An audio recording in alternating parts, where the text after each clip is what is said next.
Donc ce soir, on va parler du Torah, mais en fait, à partir du moment où on arrive à la Parashat Vaikra, le livre ne s'appelle plus Torah, mais il s'appelle Likutei Torah. Ça s'appelle comme ça. Donc le Likutei Torah, c'est la Nourazakan toujours qui écrit sur la Parasha. Alors la Parasha de la semaine, c'est Parashat Shmini. Parashat Shmini, on en a parlé un peu mardi, ça parle de la cacheroute. Tout ce qui est cachère, ce qui n'est pas cachère. Et plus précisément, on a appris un petit peu mardi que lorsqu'on va manger quelque chose, ça va nous permettre de l'élever à un niveau plus spirituel. Et pour faire cela, pour être sûr que ça fonctionne, eh bien, il y a des conditions. Et une des conditions, c'était qu'il soit cachère. Et pour être cachère, il fallait qu'il ait les sabots fendus et qu'il rumine. Alors, mardi, on a expliqué la raison de tout ça. C'est pas le truc de ce soir. Mais ici, on va ramener un animal qui est assez connu, quand on apprend au tout début dans Bereshit, et je l'ai mis dans le petit SMS, c'est le Léviathan. Qu'est-ce que c'est le Léviathan? En fait, au début de la création du monde, quand Hachem il a créé les poissons, il a créé aussi les animaux qui étaient très grands. Entre autres, un poisson qui est immense, qui s'appelle le Léviathan. Et les sages donnent beaucoup d'explications là-dessus, le Midrash en parle, etc. Et sur le Léviathan, on voit qu'il y a une prophétie, que pour l'instant, il dort, ou il est en mode sommeil, en mode coma si on veut, et que lorsque Mashiach va arriver, il va se réveiller, et il va y avoir une petite guerre entre le Shor et le Léviathan. Le Shor, c'est quoi? C'est un taureau énorme, on ne peut pas s'imaginer un petit peu la grandeur, qui va se battre, entre guillemets, contre le Léviathan, ce poisson aussi énorme. Et là, c'est intéressant de voir le texte, puisque c'est écrit comme ça. Que le Shor, donc le taureau, va encorner le Léviathan, qui va donc lui enlever la vie, mais qu'avant de mourir, le Léviathan va lui faire la shrita avec sa nageoire. Donc il va lui couper la trachère terre et l'œsophage, donc là où il peut respirer et il peut manger, ce qui va lui permettre de lui enlever la vie de façon cachère, et il va le faire avec quoi? Avec sa nageoire. C'est un peu spécial comme idée, hein.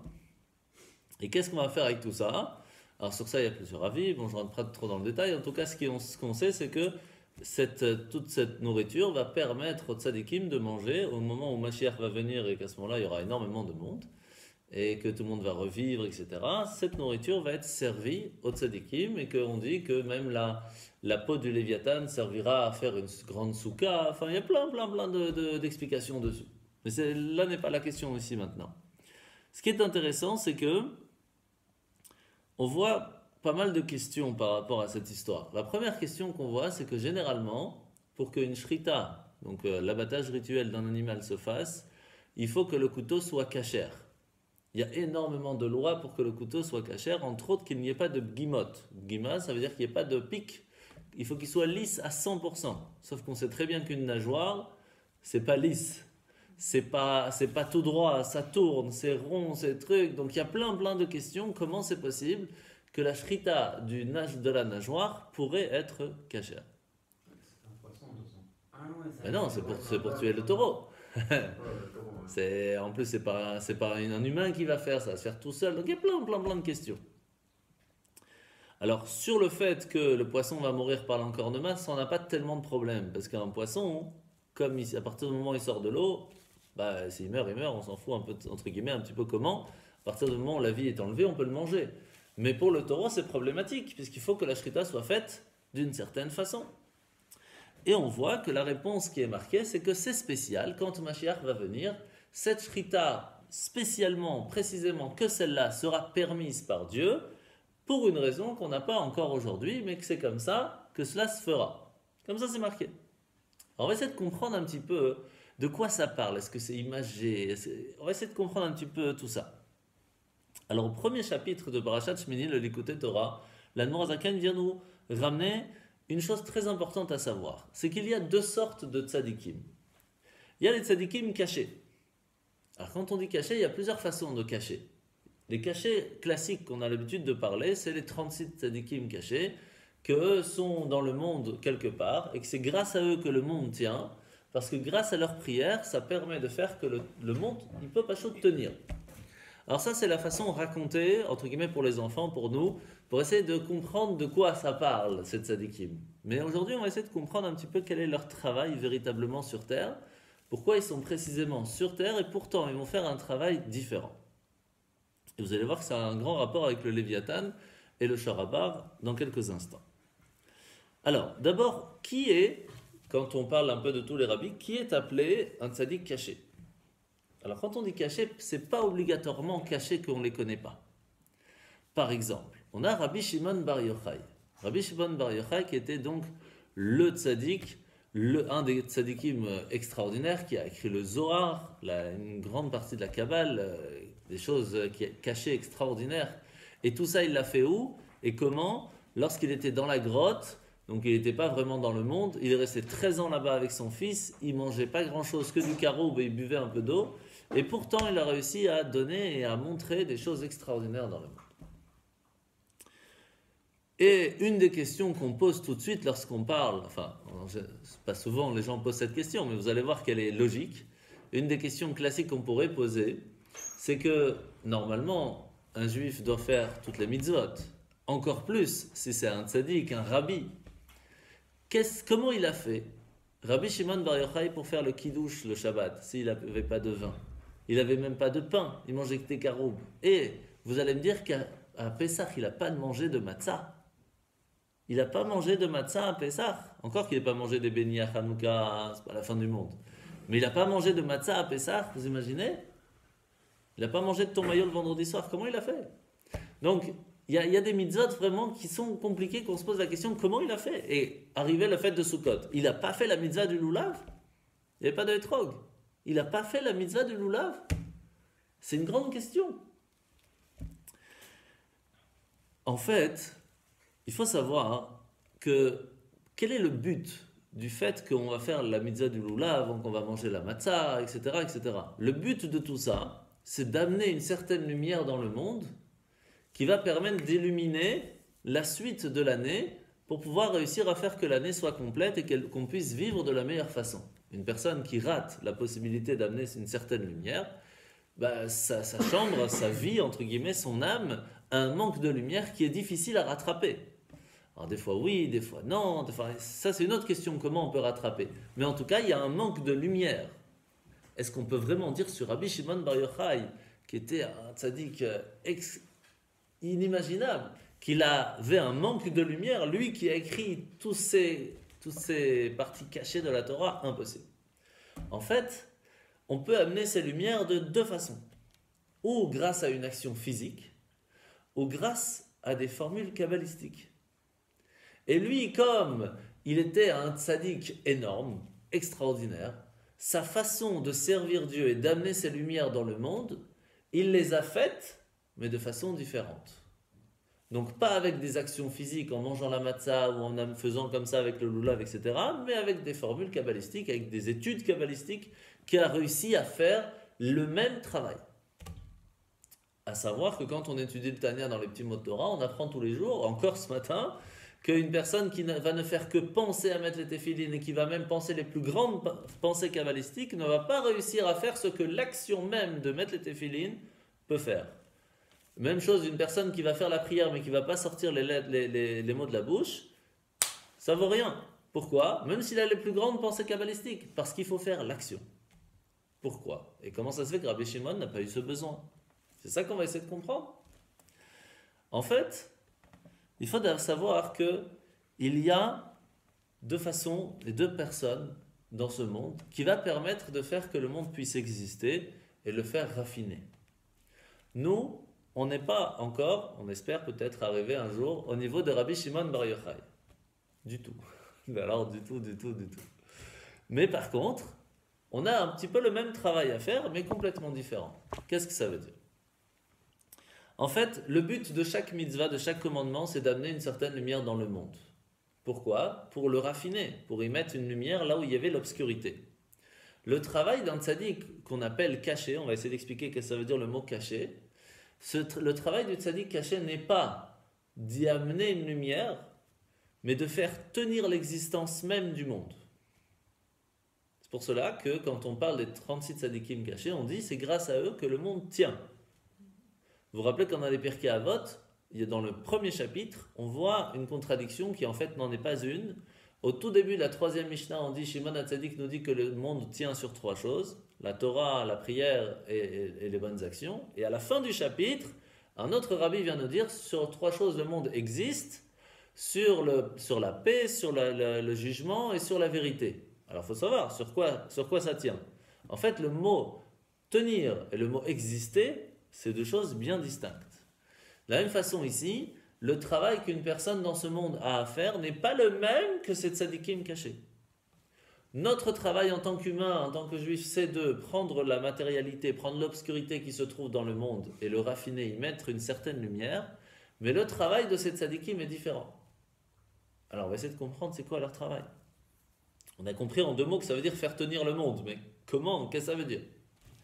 Alors d'abord il faut savoir que chaque génération a l'obligation d'avoir un tzaddik comme ça, que son travail c'est de faire un peu comme Rabbi Shimon Bar Yochai. Et on dit que par exemple Arizal, celui qui a écrit énormément de secrets kabbalistiques, c'était dans sa génération lui ce tzaddik caché.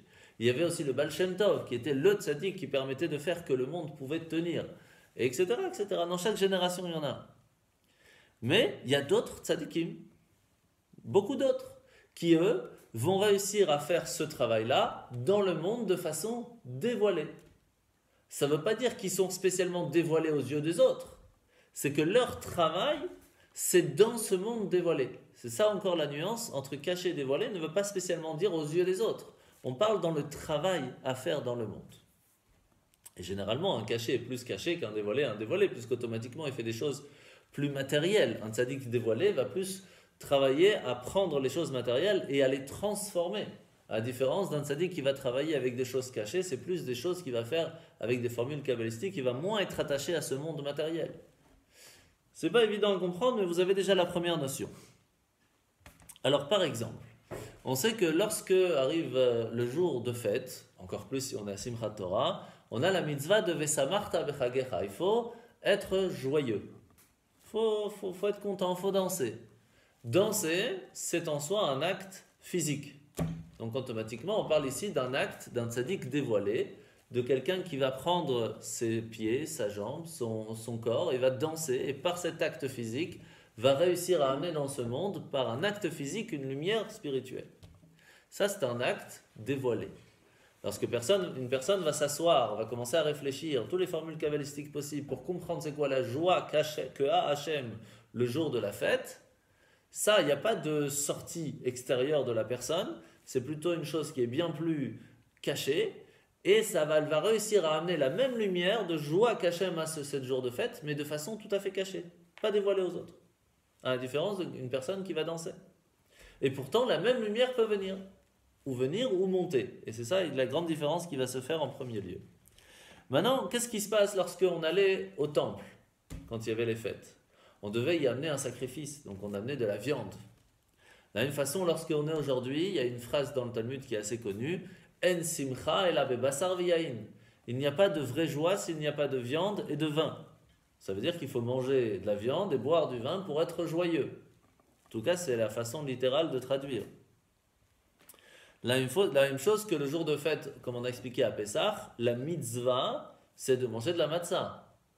Ou le jour de Shavuot, de lire les 10 commandements. Donc il y a des choses qui sont physiques à faire pour pouvoir amener la lumière de le jour de fête ce jour-là.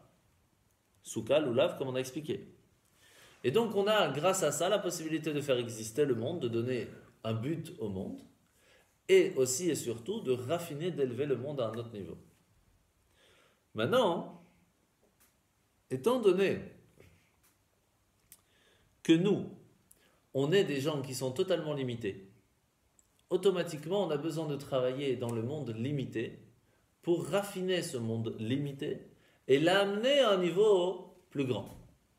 Sauf que, étant donné qu'on est très limité par notre temps, notre endroit, notre force, notre potentiel, notre compréhension, etc., on ne peut amener une lumière qui est en soi aussi très limitée. Le retour ne peut être que limité.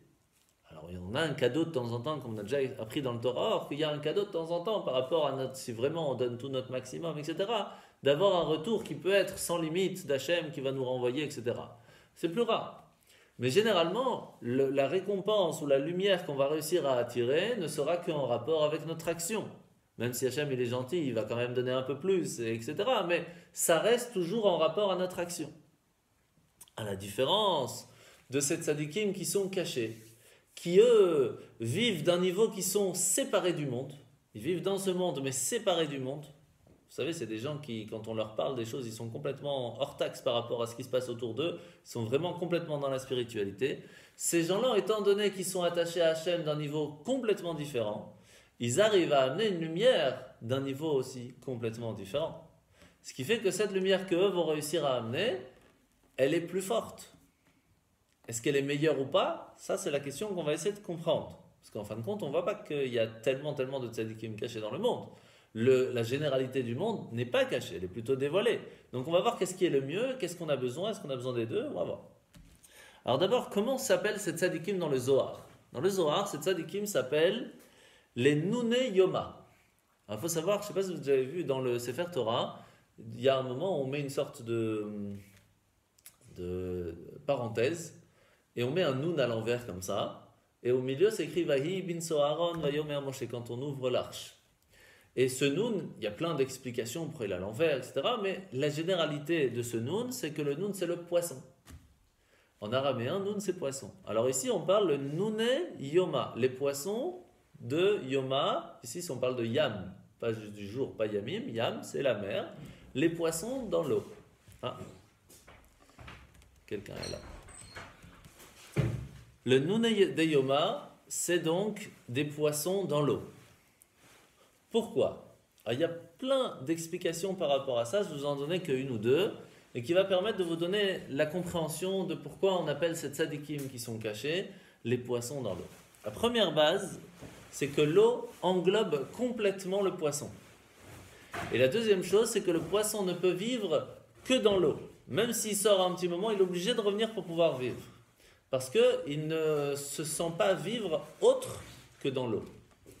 Un tzaddik caché, c'est un tzaddik qui vit complètement dans Hachem, noyé dans la spiritualité, au point que être noyé, c'est sa vie. À la différence d'une personne qui, comme nous, vit plutôt dans la matérialité, lorsqu'on se met dans la spiritualité, on se sent noyé. On se dit, oh là là, on ne sait plus respirer. Et plus on est attaché à la matérialité, plus on se sent noyé et contraint de faire la Torah et les mitzvot. Et donc, plus une personne va s'attacher à Dieu, plus elle va se sentir bien dans l'eau de la spiritualité. Donc, une personne qui est appelée un Nunei Yoma, un tzaddik qui est attaché à un niveau d'Hachem où il vit dans l'eau, pas seulement il est noyé dans l'eau c'est sa vie. Et Rabbi Shimon Bar Yochai, sur lequel on disait Torato ou Manuto, sa Torah, c'est sa Emouna. C'est un petit peu comme c'est toute sa vie, son étude c'est toute sa vie, au point que dans la halakha, dans la loi, il y a une loi que normalement, si on a la possibilité de faire une mitzvah concrète, on arrête son étude pour le faire. Mais sauf si une personne d'autre va pouvoir faire cette mitzvah à notre place, alors on peut continuer notre étude. Mais lui, Rabbi Shimon Bar Yochai, il pouvait rester dans l'étude de la Torah et faire toutes les mitzvahs sans jamais les faire. Pourquoi? Parce qu'il ne vivait pas sur terre. Il vivait dans l'eau. Sa vie, toute sa vie, était noyée dans la spiritualité. Donc pour pouvoir faire une mitzvah concrète, il faut le faire lorsqu'on est sur terre, de façon dévoilée, agir avec le monde. Mais quand Rabbi Shimon Bar Yochai est sorti de la grotte, il ne comprenait pas comment c'est possible qu'une personne peut travailler la terre. Comment elle peut perdre son temps? C'est pas normal. Il a tout brûlé avec ses yeux, ce n'était pas possible. Il a dû repartir pour étudier d'autres parties dans la Torah qui lui a permis de comprendre que dans ce monde, il y a deux choses. Les gens qui doivent s'occuper d'être complètement noyés dans la spiritualité et d'autres qui vivent dans le monde pour y amener une certaine spiritualité. C'est deux choses bien distinctes. Et donc, une personne qui vit à ce moment-là noyée dans l'eau, complètement dans l'eau et que l'eau c'est sa vie, à ce moment-là, il ne va pas pouvoir sortir de l'eau parce qu'il va se sentir mourir. De la même façon, une personne qui vit avec la Torah, un jour on lui dit il n'y a pas minyan, ça lui fait mal. Une personne, on lui dit, il n'y a pas chiour ce soir, ça va me manquer. Tu n'as pas les tefilines pour les mettre aujourd'hui, c'est pas possible. Je vais courir partout dans toute la ville pour trouver des tefilines. Parce que c'est une partie de ma vie. Une personne qui vit sur terre, avec la matérialité, ça peut arriver que si un jour elle n'est pas à la plage ou elle n'est pas dans l'eau, c'est pas grave. Ben oui. Et donc c'est pour cela qu'on s'approche toujours. C'est bien la plage, c'est reposant comme ça. Mais là, on parle de la plage, on parle de l'eau de la Torah. Une personne qui se sent même pas avoir le besoin ou même contraint de venir à un shiur de Torah, c'est qu'il vit beaucoup trop dans la matérialité. Et donc pour pouvoir ne serait-ce que sentir qu'on n'est que des poissons qui ont besoin de l'eau et que l'eau c'est la Torah, il faut déjà venir à la plage, venir goûter. Et ça, c'est le travail que nous on doit faire. Essayer de s'approcher un petit peu plus de cette eau de la Torah. Par contre, lorsqu'une personne est arrivée à savoir nager et même carrément faire de la plongée sous-marine et respirer carrément dans l'eau, ça c'est un autre niveau. On arrive à ce niveau de tzaddik caché. Mais déjà qu'on sache nager, c'est déjà pas mal. Faire de la plongée sous-marine mais en respirant avec de l'air, c'est aussi pas mal. Mais respirer dans l'eau, c'est un autre niveau déjà. Et là, c'est pour cela que on a dans chaque génération besoin de tzadikim qui eux sont des Nunei Yoma, qui sont des poissons dans l'eau qui vont permettre au monde de faire le lien entre le monde spirituel, la lumière d'Hachem, le Or En Sof, la lumière qui permet de faire ne serait-ce que même la création de ce monde, l'existence même de ce monde, avec les mondes supérieurs. Donc on ne parle même pas de nous ici-bas encore. Faire la possibilité que Hachem est encore en train de demander à ce qu'on vit, à ce qu'on existe. Donc le lien qu'ils sont en train de faire n'est pas ici entre nous et là-haut. Le lien qu'ils sont en train de faire, c'est entre Dieu et là-haut. C'est un autre travail. Alors que nous, en faisant le travail que l'on fait en bas, on rattache le monde matériel qui est nous avec les mondes spirituels qui sont au-dessus. Sauf que, c'est un petit peu dans une maison. Imaginez qu'on a qu'on appelle ça, les boutons là qui montent, les fusibles. D'accord ? On a la personne qui va faire attention que le fusible fonctionne pour que dans la maison, on puisse avoir de l'électricité. Ça, c'est nous. On va tout mettre, les branchages, etc., les branchements, etc. On fait attention que tout fonctionne, etc.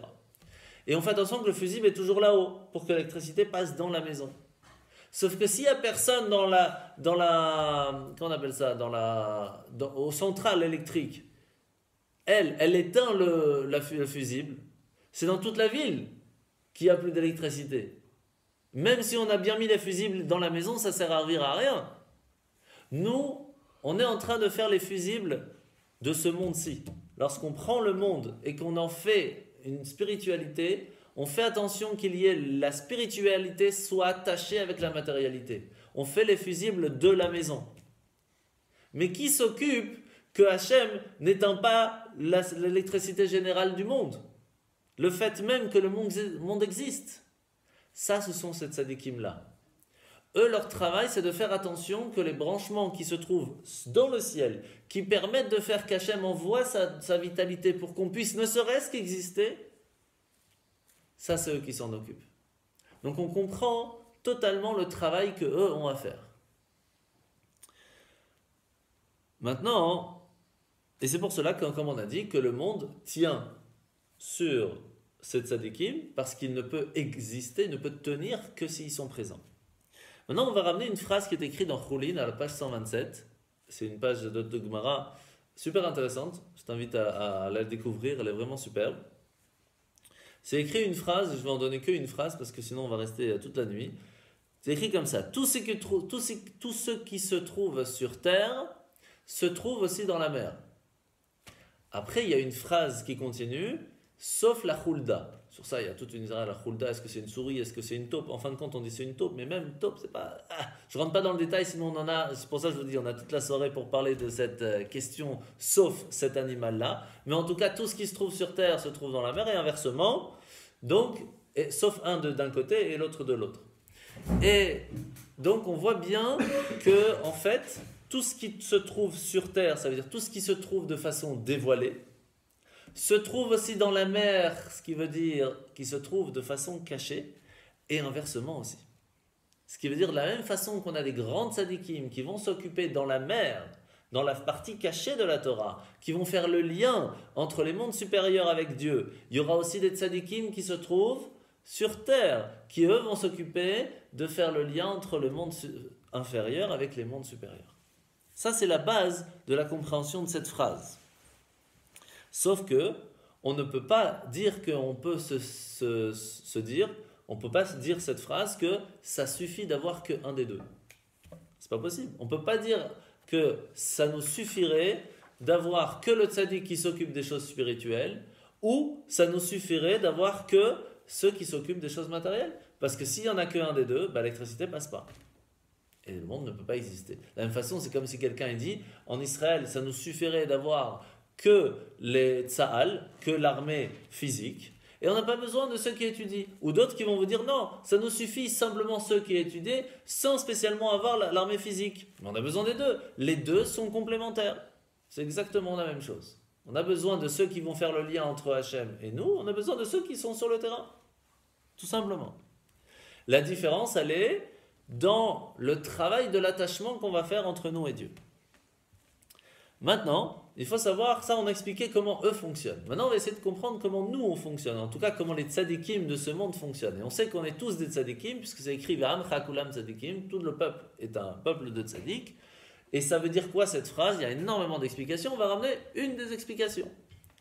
Chaque mitzvah, chaque fois que l'on va faire un commandement divin, elle va nous permettre, étape par étape, à la différence que quand quelqu'un il est directement attaché à Dieu, il est noyé dans la spiritualité, il n'y a pas besoin d'étape, il est déjà dedans, donc il suffit d'appuyer sur le bouton, donc c'est plus facile.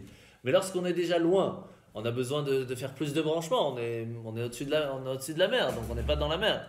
Donc on doit étape par étape et faire doucement, faire un petit voyage, plus un petit voyage, encore une mitzvah, encore une étude, encore une prière, etc. pour arriver à un certain niveau et s'attacher à Hachem. À la différence des tzadikim qui sont cachés, qui vivent dans l'eau, eux, comme ils sont attachés avec Hachem, lorsqu'il faut faire quelque chose, il n'y a pas de problème, on est déjà là, donc on prend.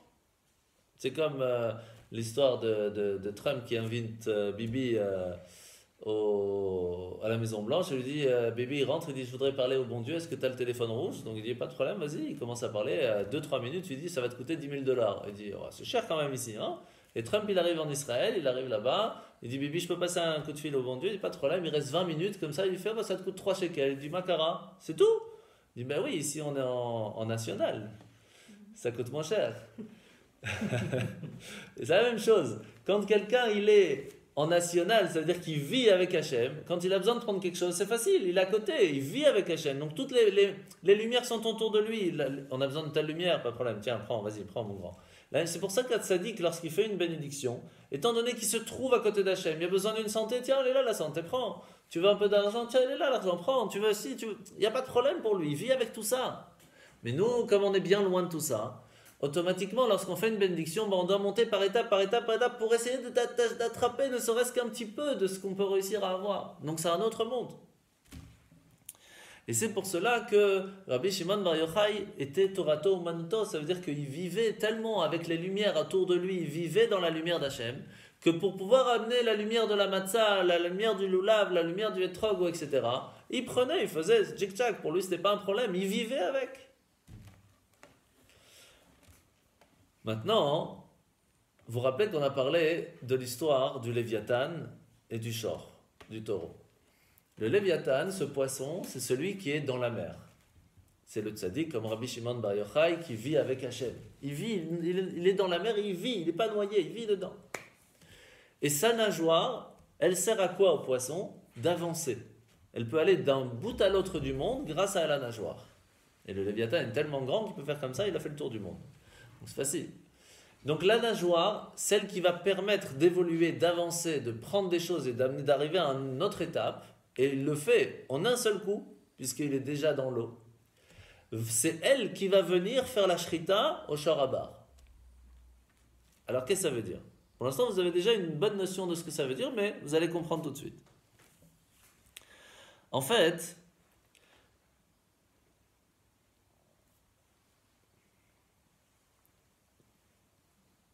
Le Zohar nous dit cette phrase, que vous allez comprendre tout de suite sans vous l'expliquer, que le monde tient sur le Léviathan. Que le Léviathan est entre guillemets tellement grand qui fait que le monde tient comme s'il y avait tout au milieu du monde, il y avait le Léviathan qui faisait le tour comme ça, qui tenait entre guillemets, c'est une image, hein, qui tient tout le monde entier.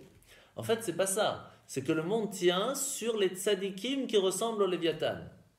Le monde tient grâce à ces tzadikim, c'est juste, qui eux vont prier, vont faire les forces spirituelles qui vont permettre, comme le Léviathan, de par une seule étape, en bougeant une nageoire, arriver au bout du monde et réussir à prendre la lumière qu'ils ont besoin pour que le monde puisse exister. Ça, c'est la traduction de cette phrase. Mais lorsque Mashiach va arriver, il y a ce Shoraba, ce taureau. Alors pour comprendre, c'est quoi cette histoire de taureau? Le taureau, ce sont les tzadikim qui se trouvent ici-bas dans le monde. Pas ceux qui travaillent avec le monde spirituel, ceux qui travaillent avec le taureau. Vous savez que dans la partie kabbalistique la plus difficile à comprendre, la plus grande, c'est celle qu'on appelle la Merkava. La Merkava, c'est le char céleste qui, quand on a appris c'est quoi le char céleste, on comprend un petit peu comment le monde a été créé, comment il fonctionne, comment il existe, etc. Donc on ne va pas rentrer dans le détail, je vais simplement vous donner un petit détail. Sur ce char céleste, c'est la source même de toutes les créations. Toutes les créations. Mais elle a 4 roues. Je ne vais pas vous donner tous les détails. Je vais vous donner simplement 2 roues, je vais vous en parler. Une, je ne vous donne pas de détails, juste simplement à quoi elle sert. Et la deuxième, un petit peu plus. Une des roues, c'est Pnei Adam. Ça veut dire qu'il y a une sorte de face d'homme. Et tout ça, c'est spirituel. Hein. L'histoire des roues, c'est pour vous faire comprendre un peu comment ça fonctionne. Et c'est par de là que va venir, c'est la source même de l'âme spirituelle que l'on reçoit. Donc en fait, sur la charrette, il y a Pnei Adam, il y a la face d'un homme. De là, c'est la source de tout, qui va passer par une des 4 roues pour venir créer d'autres choses dans le monde. Comme un filtre, si vous voulez. Et plus le filtre n'est pas trop filtré, plus la grandeur de la lumière sera grande en bas.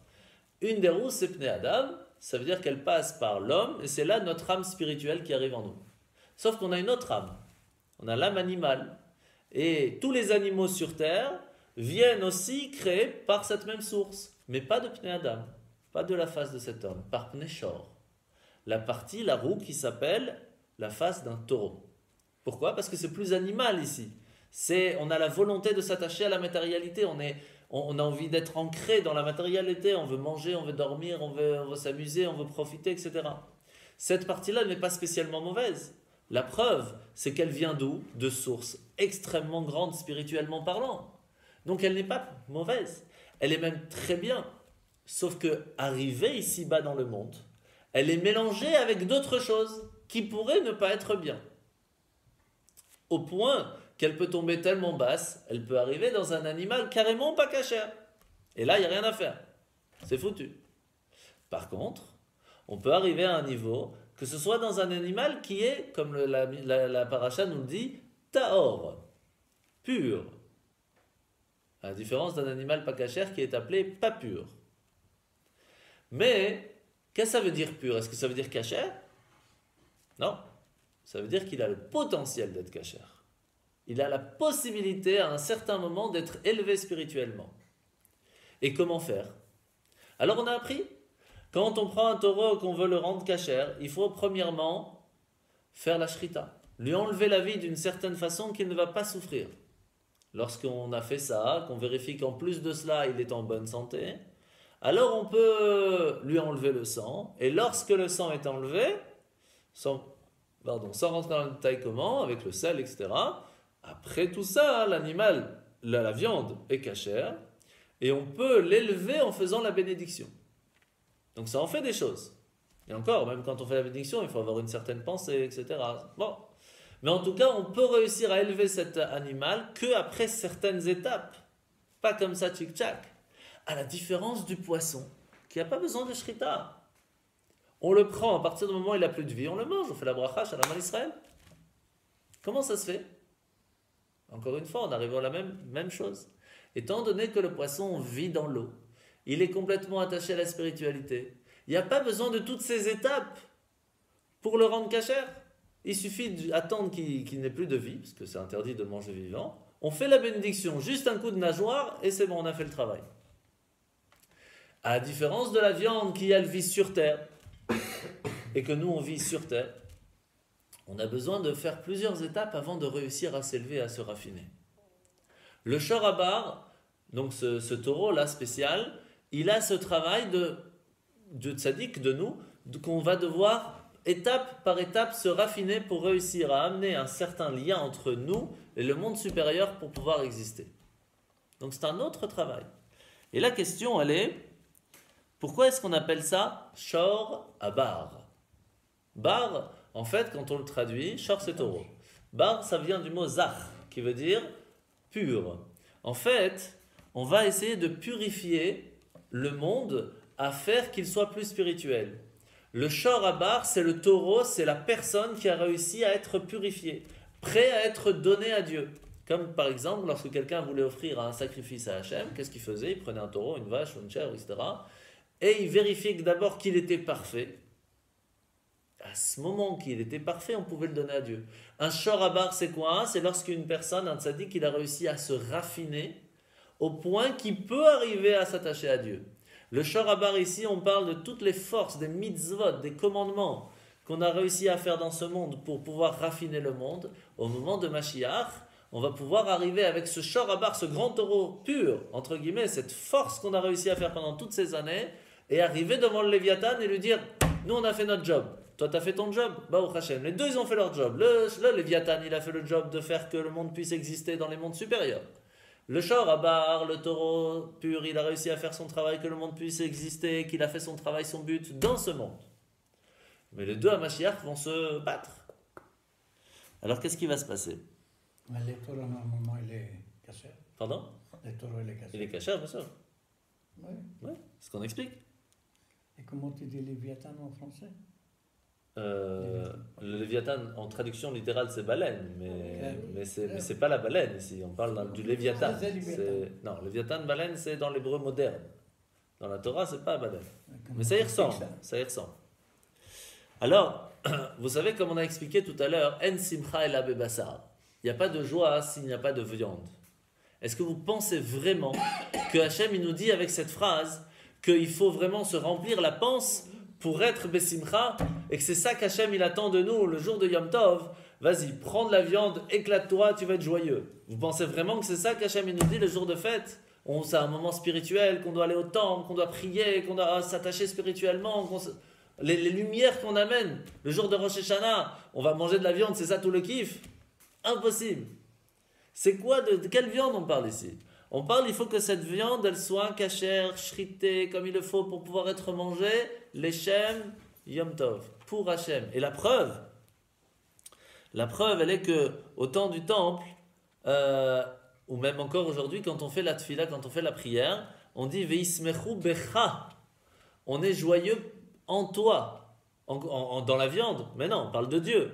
Donc on est joyeux grâce à la viande pour Dieu. Mais Dieu, il s'en fout de la viande. On sait très bien que quand on lui amène le sacrifice, il ne va pas le manger. C'est pas ça qu'il veut. Et même quand on dit Hachem, il kiffe les korbanot, il kiffe l'odeur. On a bien déjà expliqué souvent que ce n'est pas l'odeur du sacrifice qu'il aime, c'est les kavanot, c'est les pensées, c'est l'effort qu'on a amené, c'est tout ce que la personne va offrir en même temps que le sacrifice qu'il aime beaucoup. La même chose quand on mange, si on mange simplement pour se remplir la panse, on a fait exactement l'inverse de ce que Hachem nous attend. Ici, la force de la viande, elle est là pour nous donner des forces, pour être joyeux, pour se sentir vivant, pour pouvoir faire des choses pour Hachem. C'est ça toute la grande différence. Lorsqu'on va utiliser la viande et on va la raffiner, on va l'utiliser, on va la purifier pour des choses spirituelles, alors on est Bessimcha, alors on peut amener la joie pour Hachem, parce que c'est quoi la joie d'Hachem? Pourquoi il nous a demandé de faire Shabbat et les fêtes? Parce que c'est des moments précis dans le monde qui permettent de donner une existence possible à la Torah et au monde. Et que s'il n'y a pas ces fêtes, le monde ne tient pas, il n'a pas assez de lumière spirituelle, il n'est pas assez branché, il y a un problème dans les fusibles, il y a un problème dans les branchements. S'il n'y a pas ces fêtes permettent au monde de pouvoir fonctionner. Et donc lorsqu'on mange pendant sa fête, et qu'à ce moment-là, on va l'utiliser, cette force qu'on va avoir en mangeant, pour faire la fête comme il le faut, en étudiant, en priant, en faisant les chaim, etc., toutes ces choses vont permettre de faire amener le lien entre nous et Hachem. Ce qui va permettre de faire l'existence même du monde. Étant donné que pendant notre table, Vous savez que notre table est considérée comme le misbéach. L'endroit où on mange, la table où on mange est considérée comme le misbéach, comme l'autel où on amenait les korbanot. C'est pour cela qu'on met du sel à côté du pain, etc. On en a déjà parlé. Eh bien, c'est pour cela que quand on mange à Shabbat, à Yom Tov, pendant les fêtes, etc., c'est comme si on se trouve au temple et qu'on dit à Hachem, je ne peux plus amener les sacrifices, les korbanot pour te faire plaisir, mais maintenant je vais manger pour te faire plaisir, pas pour me faire plaisir. Pour te faire, comment je peux lui faire plaisir? Quand on va manger, on va prendre le kiff de manger, pourquoi? Pour le faire plaisir, pour avoir des forces, pour pouvoir être content, d'être joyeux, d'être attaché avec Hachem, d'être en famille, de parler de la paracha, de faire un mot de Torah. Et c'est comme ça qu'on fait que notre table et notre maison soient un Beth Amikdash, soient un temple. Et c'est comme ça qu'on fait véritablement ce qu'Hachem attend de nous, d'être un tzaddik en fin de compte, de pouvoir réussir à faire le travail du tzaddik qui est de raffiner l'endroit, les objets matériels et ce qui nous entoure à un niveau plus spirituel. Et c'est ça le shorabar. Manger le taureau de façon pure. Maintenant, aujourd'hui, on sait très bien qu'on doit faire ça en plusieurs étapes. On a expliqué, on ne peut pas manger directement l'animal. On doit le faire en plusieurs étapes. Et c'est pour cela qu'on parle de shorabar, il a besoin de la shrita. Parce qu'il doit besoin de plusieurs étapes. Parce que nous, on n'est pas noyé dans l'eau de la spiritualité qui nous permet en un coup d'arriver à côté d'Hachem. On n'est pas à ce niveau de tzaddik. On est au niveau de tzaddik humain. Ce qui fait qu'automatiquement, on a besoin de toutes ces étapes pour arriver. Donc, c'est pas grave si un jour on se dit, aujourd'hui, je n'ai pas réussi à faire tout ce qu'il faut. Ok, ça, on est dans les étapes, on avance. Tant qu'on avance, on est bon. Maintenant qu'on a compris ça, on a compris que le Léviathan, qui est un niveau beaucoup plus haut, va réussir à élever le shorabar. Ça veut dire, il va réussir à shriter, à rendre cachère le taureau pur. C'est ça la force de Léviathan. Comme il est attaché complètement à Hachem, il est noyé dans l'eau de la spiritualité. Il vient à côté du tzaddik qui lui n'est pas complètement encore, comme nous par exemple, on n'est pas encore complètement dans le niveau de spiritualité, on est encore attaché à la matérialité. Il va venir et il va faire la shrita. Il va nous dire, je t'enlève la volonté d'être attaché à ces bêtises pour que tu puisses t'attacher à un niveau plus spirituel. C'est ça qu'il va faire à Mashiach. Il va venir au monde, il va nous dire, je vais shriter tous les problèmes. Tout ce qui t'attache aux bêtises, je vais les enlever. Tout ce qui est mal va disparaître. C'est ça la force que le Léviathan va venir, va faire la shrita au shorabar. Mais pour qu'il puisse faire la shrita au shorabar, il faut que ce soit d'abord un shor. Il faut d'abord que ce soit un taureau, c'est-à-dire quelque chose de cachère. Et après, il faut qu'il soit pur. Donc on a d'abord deux travails, d'être un taureau, pas d'être un autre animal. Et en plus, qu'on soit pur, qu'on soit raffiné, qu'on ait fait un certain travail pour pouvoir faire que le Léviathan puisse arriver et nous aider. Et ça, c'est la force des grands rabbis des générations qui nous donnent, même si on n'est pas encore au top, la possibilité de s'élever spirituellement en nous aidant. C'est ça la force du tzaddik, parce que lui, c'est le Léviathan. Il vient, il est tellement à côté de la spiritualité qu'il nous envoie comme ça des petites lumières qui nous permettent de nous élever. Sauf que, qu'est-ce qui va se passer à ce moment-là? On comprend tout simplement, et de façon très simple, que le Léviathan va réussir à élever le taureau. Ça, on comprend. Mais alors, pourquoi est-ce que le taureau a besoin d'encorner le Léviathan? Pourquoi est-ce que le taureau a besoin d'encorner le Léviathan en l'élevant, en le rendant cachère? Puisque le Léviathan, tant qu'il vit, il n'est toujours pas cachère. Donc, même s'il n'y a pas beaucoup d'étapes pour le rendre cachère, il faut quand même qu'il perde la vie. Donc, le taureau, ici, entre guillemets, nous, on va quand même enlever la vie au Léviathan pour le permettre d'être cachère. Qu'est-ce qu'il a besoin? Il est complètement spirituel. Rabbi Shimon Bar Yochai, il vivait tout, il amenait toutes les lumières. Qu'est-ce qu'il a besoin de plus? Qu'est-ce qui s'est passé lorsqu'il est sorti de la grotte? Il a commencé à tout brûler autour de lui parce que c'était trop fort pour lui. Ça lui parlait plus le monde. Et c'est pour ça qu'il a dû repartir dans la grotte encore 1 an ou 2 ans. Pourquoi? Pour apprendre que c'est vrai, que pour lui, son travail était comme ça. Mais il y en a d'autres, non? Et le but n'est pas de rester que dans la spiritualité. Le but est que cette spiritualité puisse arriver dans le monde en fin de compte. Que le but c'est le raffinement du monde. Et donc ça c'est le travail du taureau à nous, d'aller dire en fin de compte, d'aller amener à ces personnes qui sont complètement spirituelles, ne reste pas dans ta spiritualité, transmets à ceux qui en ont besoin dans la matérialité pour en faire quelque chose. Et on a besoin des deux. C'est pour cela qu'à Mashiach, il y a cette bataille entre le Léviathan et le shorabar qui vont se battre, un va tuer l'autre. et qui va permettre à l'un et à l'autre de devenir kasher. Alors, pourquoi on comprend que le poisson va être kasher et va s'élever? On vient de le comprendre. Que le Léviathan, il va réussir à rendre kasher le shorabar, on l'a compris. Mais pourquoi la nageoire? La nageoire n'est pas kasher normalement. La nageoire, c'est pas un couteau kasher pour faire la shrita. C'était la première question qu'on a ramenée. Mais là, on comprend en fait. La nageoire, elle a des bgimas, elle a des pics. Et alors, normalement, ça ne devrait pas être kasher. Mais étant donné que nous, en tant que shorabar, on ne pourra pas, du jour au lendemain, tac, on arrive, on est complètement noyé. Mais on va se noyer dans l'eau. Il va falloir apprendre au taureau, entre guillemets à nous, de pouvoir respirer dans l'eau.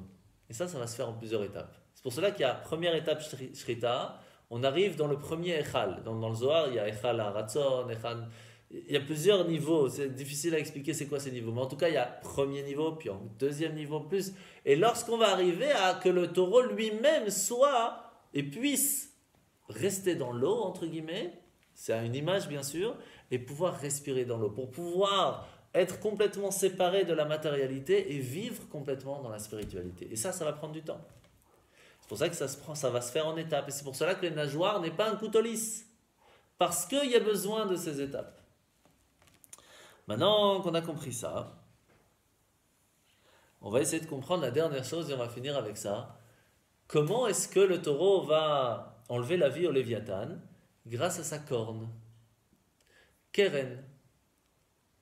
C'est quoi Keren? C'est un peu la couronne du taureau. Le Keter.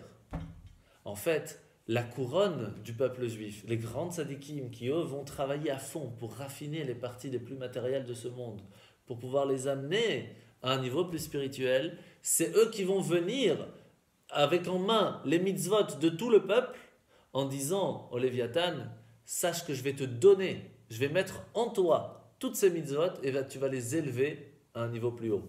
Autant que toi tu vas venir faire nous élever à nous, sache que grâce à nous, on va t'élever aussi à toi. Et lorsque les deux seront ensemble et que les deux vont réussir à faire ce travail, alors Mashiach sera présent et on pourra profiter d'une table dressée pour tout le peuple juif, Bezrat Hashem, et on mangera et le Léviathan et le Shorabar ensemble, et on sera tous ensemble, parce qu'à ce moment-là, chacun aura fait son travail et on sera qu'une seule famille. Hazak.